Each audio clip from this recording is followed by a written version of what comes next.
Imagine stepping onto a muddy street in 14th century London. The air is heavy with the stench of horse manure, sewage spilling from open gutters, and the acrid smoke of nearby forges. People bustle past, their clothes stained with grime, their hair matted with dust and sweat. You might wonder, how could they live without bathing? Yet, medieval people not only survived but often thrived, despite hygiene practices that seem unthinkable today. Their story is not one of mere filth but of remarkable adaptation, deeply held beliefs, and resilience in a world where survival often trumped cleanliness. This narrative delves into why medieval people bathed so infrequently, how they maintained hygiene in their own distinct ways, and how they endured through plagues, wars, and constant threats. It's a journey into a time when clean water was a luxury, faith shaped daily life, and medical knowledge was as much myth as science. Through their story, we uncover the ingenuity and tenacity of humanity in the face of daunting constraints. Picture London in 1348, on the eve of the Black Death, a plague that would soon claim nearly half of Europe's population. A blacksmith named John steps out of his small wooden home, its walls blackened by years of hearth smoke. His coarse woolen tunic is greyed by sweat and soot, his hair greasy, his skin streaked with the grime of his trade. John doesn't bathe, at least not in the way we understand bathing today, but he doesn't consider himself dirty. For him, cleanliness is not about scrubbing his body, but about keeping his soul pure and his body strong enough to hammer iron from dawn to dusk. The popular notion that medieval people never bathed is a gross exaggeration. They did bathe, but it was a rare occurrence, and the reasons were far more complex than a lack of water or simple negligence. Their bathing habits were shaped by three primary forces: the harsh realities of their living conditions, the pervasive influence of religious beliefs, and the medical knowledge of the time, which often cautioned against water. To truly understand why they bathed so little, we must immerse ourselves in their world, where every decision was a balance between survival and scarcity. Clean water was a precious and elusive resource in the Middle Ages. In bustling cities like London or Paris, rivers were far from pristine. The River Thames, the lifeblood of London, was less a waterway and more an open sewer, choked with household waste, animal dung, and industrial refuse from tanners and butchers. Public wells dotted the cities, but these were often perilously close to cesspits or contaminated by seeping soil. Fetching water from a well and carrying it home was a back-breaking task, especially for poor families who lacked servants or the means to pay water carriers. In rural villages, the situation was marginally better. Those living near streams or small rivers had access to cleaner water, but even here, the act of bathing was complicated by practical constraints. Heating water required firewood, a valuable commodity often reserved for cooking or keeping warm during the brutal winters. For a peasant family, a hot bath was an extravagant luxury, something reserved for momentous occasions like a wedding, a christening, or a holy day. Cold water might be used for a quick splash, but even that was a chore when buckets had to be hauled from a distant source. When medieval people did bathe, it was often a significant event, imbued with social or ritual importance. Public bathhouses, known as stews, were a fixture in many European cities from the 12th to 15th centuries. These establishments were more than places to get clean. They were vibrant social hubs where people gathered to relax, gossip, and conduct business. Imagine a bathhouse in Florence, its steamy air filled with the laughter of merchants as they soaked in large wooden tubs, negotiating trade deals between sips of ale. But access to bathhouses came at a cost, making them a privilege largely reserved for the middle class, merchants, or nobility. The poor, unable to afford the entry fee, relied on simpler method, swiping their bodies with damp cloths or dousing themselves with cold water from a bucket. In monasteries, bathing was even less frequent. Monks might bathe on special occasions, such as before major religious festivals like Easter or Christmas, but many viewed regular bathing with suspicion. Saint Benedict, the founder of the Benedictine order, wrote in his influential rule that baths should be reserved for the sick and weak, implying that healthy individuals had little need for such indulgences. For many in religious life, the pursuit of spiritual purity far outweighed the need for a clean body. A spotless soul was the ultimate goal, and excessive attention to the flesh could be seen as a distraction from devotion. The Middle Ages was an era dominated by faith, where the Catholic Church held sway over nearly every aspect of life. from what people wore to how they viewed their own bodies. The church taught that true cleanliness was a matter of the soul, not the skin. Bathing too often, or with too much enthusiasm, could be interpreted as a sign of vanity, pride, or even sinful indulgence in bodily pleasures. Legends circulated about saints like Agnes, who reportedly never bathed to preserve her spiritual purity. While such stories were likely embellished, they reflect a cultural mindset where abstaining from baths could be seen as an act of piety, a way to demonstrate one's commitment to God over worldly concerns. Yet, not all religious institutions shunned bathing entirely. Some monasteries maintained private bathhouses, where monks would cleanse themselves as part of ritual preparations for sacred events. These baths were less about hygiene and more about symbolism. Water was a powerful metaphor for spiritual purification, a way to wash away sin and prepare for communion with the divine. In this context, bathing was not a routine act, but a sacred rite, reserved for moments of profound spiritual significance. Beyond religious doctrine, there was another, more practical concern about water. Many believed it could be dangerous. Medieval physicians, drawing on ancient texts, argued that water, particularly hot water, could pose a threat to health. They believed that hot water opened the pores of the skin, making the body vulnerable to miasma, a concept that attributed disease to foul or polluted air. In an era before germ theory, miasma was thought to carry sickness, seeping into the body through exposed skin and causing everything from fevers to plague. For many, avoiding baths was not just a matter of convenience, but a deliberate health precaution, rooted in the best medical advice of the time.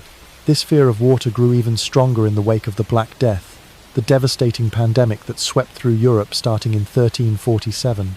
As millions perished, with no clear understanding of the cause, suspicion fell on anything associated with crowds or shared spaces, including public bathhouses. Many believed these steamy, communal environments were breeding grounds for disease, allowing miasma to spread from one person to another. As a result, bathhouses were closed in many cities, and bathing itself became a suspect activity, associated with risk rather than relief. The plague, which killed between 30 and 50% of Europe's population, reshaped attitudes toward hygiene, making people even more wary of water. The medical knowledge of the Middle Ages further reinforced the aversion to frequent bathing. Medicine was heavily influenced by the humoral theory, a framework inherited from the ancient Greek physicians Hippocrates and Galen. According to this theory, the human body was governed by 4 fluids, or humours: blood, phlegm, yellow bile, and black bile. Health depended on maintaining a delicate balance among these humours, and any disruption could lead to illness.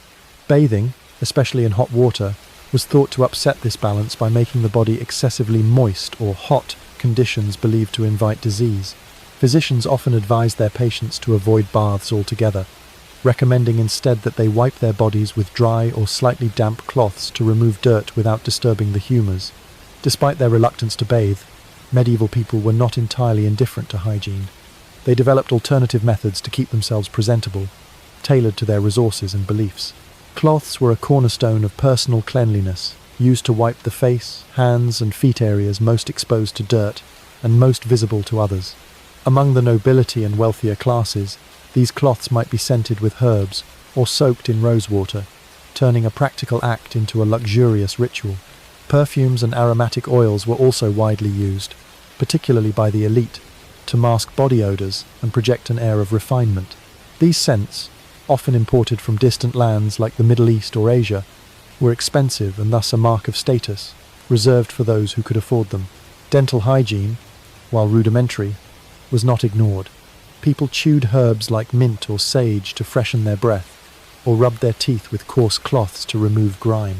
Hair, often a breeding ground for dirt and lice, was meticulously combed to remove debris and excess oil. In some cases it was rinsed with cold water, vinegar or herbal infusions to keep it manageable. These practices, though less effective than modern soap and running water, allowed medieval people to maintain a baseline of cleanliness that suited their circumstances. They may not have been spotless, but they were far from the caricature of universal filth, often portrayed in popular imagination. The Black Death, which struck with terrifying force in 1348, offers a stark illustration of how medieval people survived, despite their minimal bathing. The plague was a cataclysm, wiping out entire communities and leaving survivors grappling for answers. Bathhouses, once lively centers of social life, were increasingly viewed as dangerous, blamed for spreading the mysterious illness. Yet, the fact that many people survived the plague and other diseases that plagued the era suggests that personal hygiene was not the decisive factor in their resilience. The plague was transmitted by fleas carried on rats, not through water or poor hygiene as contemporaries believed. Those living in rural areas, where population density was lower and rats less prevalent, often had higher survival rates, regardless of how often they bathed. The ability of medieval people to endure in a world rife with disease speaks to their remarkable adaptability. The human body is surprisingly tolerant of dirt, provided basic needs like food, water, and shelter are met. Medieval immune systems, shaped by constant exposure to harsh conditions, developed a robustness that allowed many to withstand infections that would challenge even modern medicine. This resilience was not universal. Mortality was high, and life expectancy was low by today's standards, but it was enough to sustain populations through centuries of hardship. Diet and lifestyle also played a role in their survival. Unlike modern diets heavy with sugar and processed foods, medieval diets were often rich in vegetables, grains, and legumes, particularly for the lower classes. Meat was a luxury for many, but the reliance on plant-based foods provided essential nutrients. Physical activity was a constant, whether ploughing fields, hauling water, or walking miles to market. This active lifestyle, combined with a diet low in refined sugars, supported a level of health that helped offset the lack of modern hygiene. Natural selection, too, favored those whose bodies could adapt to the relentless challenges of the environment, weeding out the less resilient over generations. Not all medieval people lived in equal squalor. Social class heavily influenced hygiene practices. The nobility and wealthy merchants enjoyed access to resources that allowed for greater cleanliness. In castles and manor houses, private wells provided relatively clean water, and servants could be tasked with heating it for baths in large wooden tubs. Queen Elizabeth I, though from the later 16th century, was said to bathe monthly, a frequency that would have been remarkable in earlier medieval times. Nobles also had access to clean clothing, particularly linen undergarments that were changed regularly to absorb sweat and keep the body fresher. These garments, often washed by servants, were a luxury unavailable to the poor, who wore coarse woolen clothes that were rarely, if ever, laundered. Perfume was another tool of the elite, used not just to mask odors but to signal wealth and status. Scents like musk, amber, and rose, often imported at great expense, were applied liberally by the upper classes. In contrast, the poor had to rely on simpler methods, such as wiping their bodies with whatever cloth was at hand, or using locally available herbs to freshen their breath or hair. Interestingly, body odor was not always stigmatized in medieval society. For some, it was a natural byproduct of honest labor, or a sign of closeness to the earth. Among the peasantry, the smell of sweat might be seen as a badge of hard work, while the elite used their perfumed sophistication to set themselves apart. The Middle Ages were neither as filthy as popular culture suggests, nor as clean as we might hope.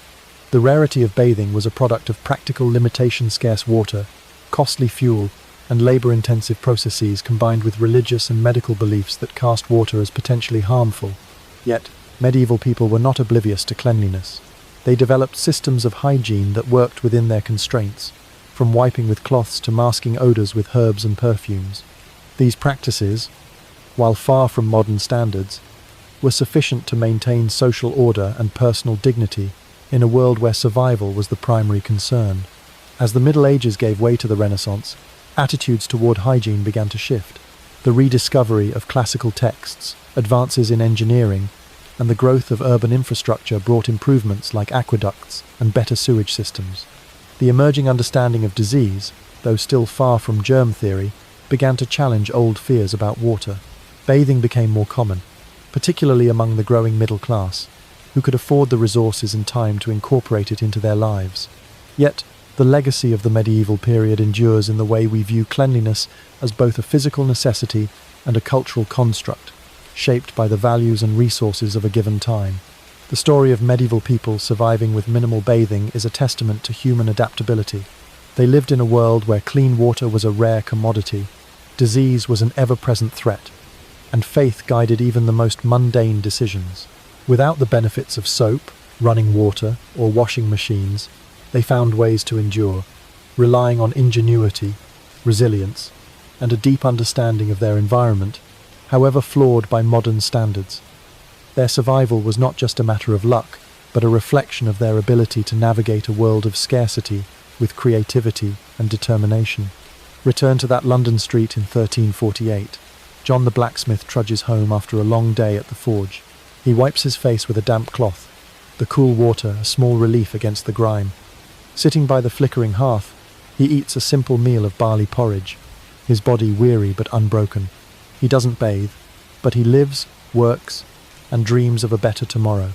In his world, cleanliness is not about soaking in a tub, but about the strength to face another day, to swing the hammer, to provide for his family. Medieval people bathed little, yet they survived, guided by their beliefs and their ability to adapt. Their story is not one of dirt or deprivation, but of humanity's unyielding spirit. In the faint, earthy scent of the past, we find not just survival but the enduring resilience of those who lived in a world so different from our own, yet so profoundly connected to the human experience.